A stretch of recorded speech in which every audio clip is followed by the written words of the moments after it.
Assalamualaikum warahmatullahi wabarakatuh. Balik lagi di acara Himaset Podcast. Obrolan dalam sekret.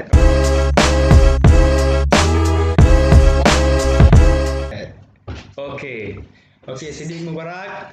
Terima kasih Dik sudah mau datang kemari. Sangat terhormat nih ya kita kedatangan Ketua DPM Unsyah. Ya, tamu spesial kita nih. Nah Dik, ini kan di tengah-tengah carut marut negara Indonesia nih, bangsa kita termasuk Aceh sendiri udah mulai kurang bagus lah. Kayak mana pandangan Sidik tentang kampus kita Unsyah? Ya tentunya di tengah pandemi kita kuliah sudah dinamakan dengan teknologi 4.0 nih, ya kan? Dinamakan dengan daring, webinar, kita mengikuti kegiatan semua melalui online gitu tentunya. Nah di sini kita yang perlu kita lihat pertama di bidang akademik kita mampu nggak serap ilmu pengetahuan atau pembelajaran yang dikasih di kampus, mampu nggak melalui online Dalam kondisi sekarang ini ya. dalam kondisi sekarang berbeda dengan seperti biasa. Kalau biasa sebenarnya dosen otomatis tatap muka dan bertanya pun enak. Dan saat ini dosen agak kaku nih, apalagi dosen-dosen tua dibandingkan dosen muda. Karena belum terlalu melek ya terhadap teknologi ini ya. Mungkin ya. Bahkan kita lihat sekarang dosen tua pun yang kadang nggak bisa pakai nih zoomnya. Kayak mana? Kan agak bingung juga nih dosen. Nah kalau untuk Unsyah di bagian menyuarakan aspirasi atau Unsyah di mata kondisi Indonesia, Unsyah termasuk yang maju nggak untuk menyuarakan aksi seperti itu? Kalau kita lihat kondisi Indonesia sekarang, Indonesia ini bisa kita namakan sangat lambat ya. Sangat lambat. Dimana kita lihat Lambat ya. Ini pengakuan dari Ketua DPM langsung ya. ya sangat lambat dalam mengeluarkan apapun ya, baik itu pemberitahuan, baik itu keputusan, itu sangat lambat. Dikarenakan sudah keluar pemberitahuan di kementerian itu di tanggal sekian, tapi seminggu setelahnya baru dikeluarkan di Indonesia. Itu kan prosesnya lama nih. Apakah dihambat dengan lautan, dengan daratan, itu kan kita nggak tahu. Ya. Berarti untuk improve Unsyah di kondisi sekarang masih terbilang kurang gitu ya? Ya itu sangat kurang kalau menurut saya. Oke, bentar lu. Ini kan sebelum kita berbicara lebih jauh lah nih kan. Ini baru dibuka udah serius sekali kan gitu kan. Jangan inilah ya kan. Jadi aku gini. Ini kan Sidik nih kan alhamdulillah kan sebagai Ketua DPM Unsyah gitu kan. Jadi kan orang kan nggak tahu nih sepak terjang seorang Sidik Mubarak nih di kampus kan. Jadi sebelum menjadi Ketua DPM nih kan pasti kan ada proses-proses yang dilakukan. Nah itu dulu kayak mana ceritanya bisa ada niatan mau naik jadi DPM lah dulu kan. DPM itu kan setelah terpilih kan baru dipilih di sana kan sebagai ketua kan gitu kan. Internal sama mereka. Jadi maksudnya kayak mana pemikiran bisa aku kayaknya naik ke DPM nih gitu. Ketua, nomor satu di DPM. Apakah memang dari diri sendiri, dari hati yang paling dalam pengen jadi anggota DPM? Apa memang biasa ada yang kan gitu ngerti lah. Tanda kutip biasa mungkin ada yang sorong atau apa gitu. Kayak mana tuh ceritanya dulu? Untuk berbicara masalah DPM nanti ya ke depannya, ini terkhusus pada masuk kuliah itu tergantung dari niat kita. Kita mau niat fokus akademik kah, fokus untuk membangun relasi kita kah, fokus untuk mencari kawan. Nah, itu kan tergantung pada individu manusia nih masing-masing. Kita nggak bisa langsung judge bahwasanya aku harus fokus akademik, dia harus fokus akademik, nggak bisa. Karena itu kepribadiannya berbeda-beda. Nah, jadi ini ceritanya sangat panjang ya. Gimana, boleh cerita panjang? Boleh. Pengalaman dari awal sampai jadi ketua sekarang. Nah, itu di pertama masuk kuliah itu kan kita masih bingung nih, kita mau kemana, kita harus ikut kemana. Nah, jadi kalau dari kami dikhususkan untuk himpunan dulu nih, himpunan. Nah, kemudian dari abang-abang letting pertanian itu ada event namanya Pemira di bulan 12 karena kita masuk di sekitar bulan 9. Ya. Nah, itu langsung jumpa dengan event Pemira. Nah, disitulah diajak untuk bergabung di Pemira. Itu baik mensukseskan Pemira, baik itu dengan pembentukan tim di Pemira. Itu berarti pas masih maba tuh. Langsung diajak gabung gitu. Ya, itu masih maba dan kita nggak tahu apa nih, apa itu Pemira, gimana dia. Berarti dari maba udah sibuk ya sih ya. Jadi bisa dibilang kayak gitulah ya. Nah, karena dari awal niatnya kita dari saya pribadi saya ingin kuliah ini bukan untuk tujuan utama oke kita tanggung jawab sama orang tua, tapi selebih itu kita harus punya kelebihannya apa nih. Nah, situlah ini yang kita membentuk relasi sejauh jauhnya dan sebaik-baiknya kita. Nah, kemudian setelah itu pada tahun 2018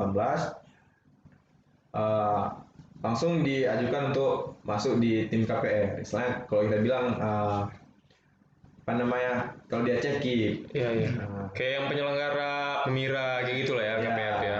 Kita lebih situ ya. Itu KPR Unsia atau KPR Fakultas? KPR Rusia. KPR Unsia. Langsung main ke Rusia berarti. Unsia. Rusia. Jauh memang sepak terjang. Nah, di situ kan kita udah jumpa nih apa namanya kawan-kawan di 12 fakultas nih.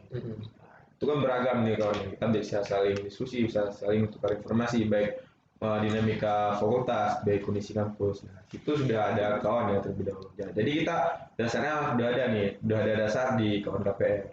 Kemudian selanjutnya ada UKM ini namanya, ada UKM SPD. Nah, di situ 2019 saya langsung dikasih jabatan sebagai SKUM nih. SPD tadi ya. Ya, SPD ya. Itu UKM yang lama, kemudian kami hidupkan di 2019. Nah, inisiatif dari tim KPR tadi ini kita bilang. Oh, berarti kalau kalian dari tim KPR tadi lah ya, mau Tim KPR yang nggak mau bisa nih ceritanya. Ini gimana caranya kita harus cari wadah lain. Pasukan kalian lah gitu ya. Pasukan kami nggak bisa hilang. Ya udah pindah ke BSPD. Berarti semua yang di KPR itu langsung ikut ke PSBD tuh? Kebanyakan ikut ke BSPD. Berapa total kalian tuh yang Total kami itu kan ada sekitar 30-an tuh di KPR. Banyak juga ya. Hampir bisa kita bilang lah setengah udah gabung ke BSPD dan ada lainnya gabung ke fakultas ataupun di BEM ya. Nah, mungkin begitu ya untuk 2019. Nah, kemudian itu 2019 banyak lah organisasi-organisasi yang bisa kita ikuti. Ada di BEM fakultas sebagai sekretaris divisi. Kalau bilang di sini sekretaris bidang, itu ada di bagian Kasrat. Kemudian selanjutnya ada masuk juga sebagai staf MPM nih. Berarti 2019 ini penuh lah ya. Penuh lah. Jadwal pun penuh, tiap hari rapat gitu. memang lagi masa-masanya kita pegang lah kan. Ya, itu 2019 kita masa sibuk tuh untuk persiapan selanjutnya gimana. Kemudian akhir 2019 langsung diskusi dengan kawan-kawan gimana nih untuk proses selanjutnya. Jadi banyak kawan-kawan dan niat pribadi pun ingin melanjutkan tongkat perjuangan ini, ingin lebih. Ya udah, kami langsung berembuk dan di himpunan kami berembuk untuk masuk ke DPM. Setelah DPM, ternyata di DPM tuh kawannya di itu aja nih jumpa. Orang yang sama ya. Orang yang sama rupanya nih, pemain lama nih, jumpa di sini, dijumpa ini. Udah saling kenal lah ya Udah kan. saling kenal deh. Nah, jadi berbicara masalah relasi itu kan dibentuknya bukan satu hari ini, bisa kita bilang. Jadi jauh-jauh hari sudah dipersiapkan.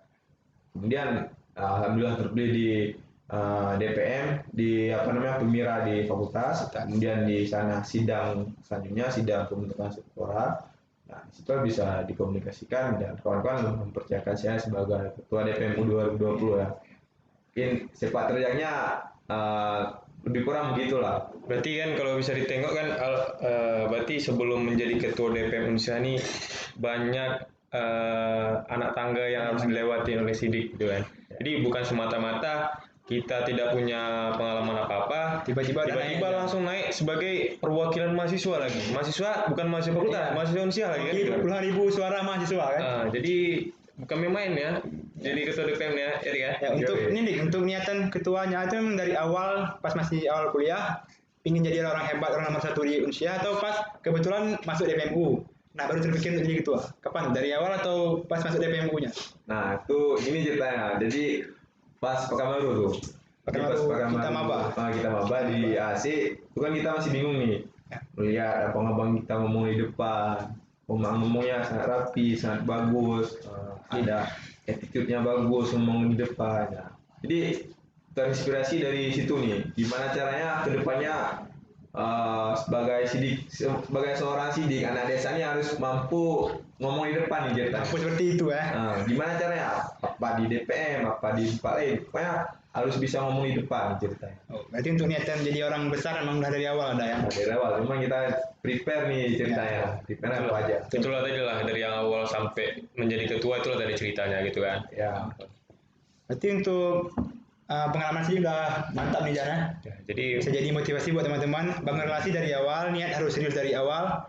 Makin lama persiapan, makin matang hasilnya adik ya. Ya. di apa nih lanjut ya nih kan. Oke, berarti untuk pengalaman udah habis nih Dik. Untuk yang bisa diceritakan untuk menjadi DPM tuh. Udah cukup lah ya. Untuk pengalaman ya, kalau saran untuk bagi mahasiswa Iya, yang lain saran. tuh kita harus bersihkan niat dulu terutama. Apapun kita ikuti itu kita harus bersih niat dulu. Baru kita insya Allah akan dimudahkan. Oke, Dik, nih sebagai DPM yang sedang menjabat saat ini. Nah, jadi ini ada keresahan dari aku pribadi. Mungkin karena emang kurang tahu nih. Ya. Ini karena aku sedikit resah karena emang masih kurang paham Mungkin sebagai apalah mahasiswa awam di Unsia lah gitu mahasiswa. kan. Ini kebetulan ada waktu untuk bicara dengan perwakilan Apalagi kita. kan bisa Saya sampaikan nih. Iya. Nah, tentang sistem uang di Unsia nih. Nah, jadi kan kalau nggak salah sistem kita sekarang dengan masa pas kita maba itu beda. Ya. Beda gimana cara dananya tersebar, berapa dapat per HMJ, per Ormawa gitu kan. Nah, kenapa itu bisa beda dan bisa nggak dijelasin sistem kita sekarang seperti apa? Mungkin bisa Nah, kalau berbicara masalah sistem keuangan di Indonesia ini kan itu udah masuk sistem keuangan nih yang kita bicarakan. Yang pertama di tahun 2017 kita masuk kuliah itu kan masih satker nih, satuan kerja. Jadi satuan kerja itu ada hubungannya dengan kementerian nih. Ya. Jadi kementerian itu dia bisa mensupport kampus untuk dialokasikan baik di bagian dana ataupun bagian fasilitas. Itu tentunya ada hubungan dengan kementerian. Nah, itu yang dinamakan dengan satker. Satuan kerja ya. saat kita maba kan itu ya. Nah, itu maba. Nah, Berarti 2017 ya. 17. Di 2018 ada isu tuh untuk naik langsung BLU nih. Padahal 2019 sudah BLU. BLU itu dia otomatis semua dana itu dikelola sendiri. Jadi SPP yang kita bayar itu nggak masuk ke rekening pemerintah, langsung masuk ke rekening Indonesia dulu. Berarti Satker dengan BLU itu nama sistem ya.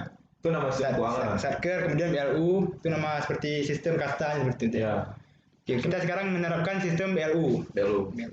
Maksudnya biar kawan-kawan yang nonton pun ngerti kan, mungkin nggak semua dari kita tahu itu apa satker, apakah itu BLU. Kalau satker tadi satuan kerja ya. Ya, Kalau BLU Kalau BLU itu kan Badan Layanan Umum. Badan Layanan Umum ya. Berarti Indonesia sekarang menerapkan sistem BLU. Ya. Badan Layanan Umum ya.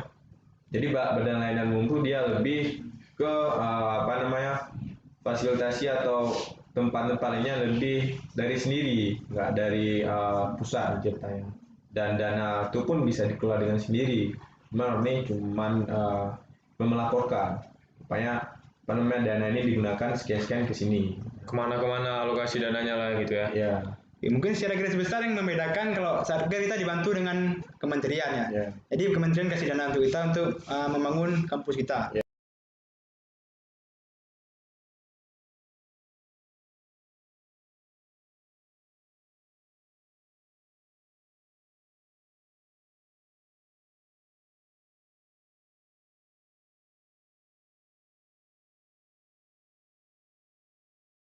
Nah, berarti itu ada sangkut pautnya dengan karena heboh nih tahun ini. Uang kuliah Unsyah mahal. Uang kuliah Unsyah naik jauh lah. Mungkin dibanding dengan aku, soalnya ada juga kan adik aku kawannya dari Medan lulus di sini, jadi nanya sama aku gitu. Dan bahwasanya dia bertanya, uang kuliahnya mahal gitu katanya. Apa memang segini standar uang kuliah di Unsyah gitu? Nah, menyangkut hal ini, apakah ini ada hubungannya dengan BLU tadi gitu? Kayak mana tuh, Dik? Nah, kalau kita lihat itu kan itu tentunya pasti ada hubungannya nih. Nah, dibandingkan dengan dulu. Nah, dulu kenapa kita masih murah nih? Nah, rupanya masih ada masih ada bantuan, masih ada subsidi dari pemerintah. Tapi sekarang nggak lagi nih yang kita bicarakan. Nah, tapi solusinya yang kita lihat Indonesia tidak berbuat apa-apa pada saat ini. Nah, seharusnya dari pihak kampus itu harus harus membuat komunikasi dengan pihak luar, baik dengan organisasi luar, LSM luar, atau dari negara-negara lain supaya apa? Supaya bantuan dari luar tuh dapat ke kampus yang materi rakyat Aceh. Waduh. Nah, itu yang sangat kita sayangkan pada saat ini ya. Tapi nggak tahu ya di tanda kutip apa nggak mau kerjasama atau tidak ada publis apa-apa terkait kerjasama dana untuk membantu mahasiswa. Mungkin itu ada sangkut pautnya kenapa tiba-tiba tahun ini naik. naik nih SPP kita. Nah, menurut Sidik sendiri, kira-kira kita udah pantas belum untuk menyandang sistem BLU seperti itu? Nah itu kalau berbicara pantas atau tidak kita kan tergantung pribadi masing-masing nih Ya. kita nilai. Kita mau nilai dari mana nih? Kita mau nilai dari sistem kah, dari infrastruktur kah, atau dari fasilitas yang diberikan sama kita. Nah, kalau dari kami DPM, kami pembahasan Indonesia belum tepat untuk menjadi BLU pada saat ini. Belum tepat. Belum tepat karena proses BLU itu rupanya bukan kementerian yang menunjuk atau bukan kementerian yang menaikkan grade, akan tetapi kampus sendiri yang mengajukan ke pihak kementerian. Oh, berarti bukan dari kementerian ya? Bukan, cuman kampus mengajukan ke Kementerian Pendidikan atau Ristek-Dikti, kemudian Ristek-Dikti mengajukan ke Kementerian Keuangan. Nah, jadi ini bukan mainan, ya bilang bukan menteri nih, cuma dari kampus kita yang menganggap sudah layak. Entah dari mana, Allah alam. Karena yang aku lihat saat ini kan fasilitas sih nggak bagus nih. Di RKU pun kita lihat masih pakai Infocus biasa nih, ya. Masih nggak ada kan?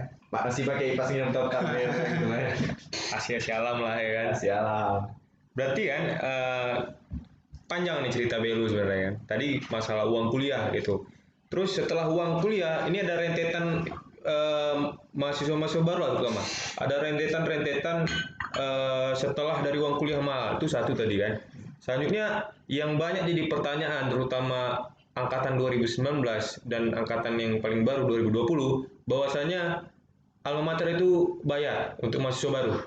Ini kan tentunya menjadi pertanyaan nih bagi semua kalangan, kenapa bisa tahun ini bayar gitu? Bahwasanya sebelumnya kan kita belum nggak ada bayar nih cerita, gitu kan? Itu penjelasan dari seorang ketua DPM Indonesia itu gimana? Ya. Nah, itu berbicara masalah alma mater kan pada intinya sesuatu yang kita pakai itu kan harus kita beli.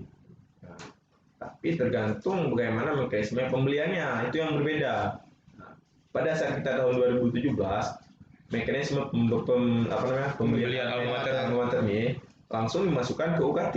UKT awal. UKT awal. UKT awal ya. Nah, otomatis kan seperti saya nih contohnya, UKT awal itu 1,8. 1,8 itu. Kemudian semester kedua turun menjadi 1.650.000. 1,6. Jadi turun tuh sekitar 150. Nah, jadi yang membedakan mekanismenya aja. Jadi jangan merapan mahasiswa yang 2019 atau 2020 kok bisa beli, itu yang perlu kita sosialisasi. Nah, itu sebenarnya bahwasanya kan ini kurangnya pengetahuan dan kurangnya informasi untuk mahasiswa gitu kan, bahwasanya sebenarnya tidak ada yang berbeda gitu kan, tapi hanya mekanisme tadi kayak dibilang Sidiknya tadi kan, bahwasanya mekanismenya berubah tahun ini. Tapi itulah yang mungkin sedikit saya pribadi ya, opini pribadi saya sedikit disesalkan, kurang adanya informasi yang masif lah gitu kan. Jadi kan wajar juga orang Bertanya-tanya. tanya juga mungkin sedikit kesal kenapa beda, karena kan memang alasannya masuk akal. Kenapa tahun ini bayar, kenapa yang kemarin enggak? Rupanya kan masalah informasi nggak sampai ke mereka nih. Ya. Gitu, karena ini masalah ya udah lah ujung-ujungnya duit gitu kan, sensitif kita masalah duit ini kan gitu kan. Betul. Nah berarti seperti itu sebenarnya masalah kenapa bisa bayar ya. Ya.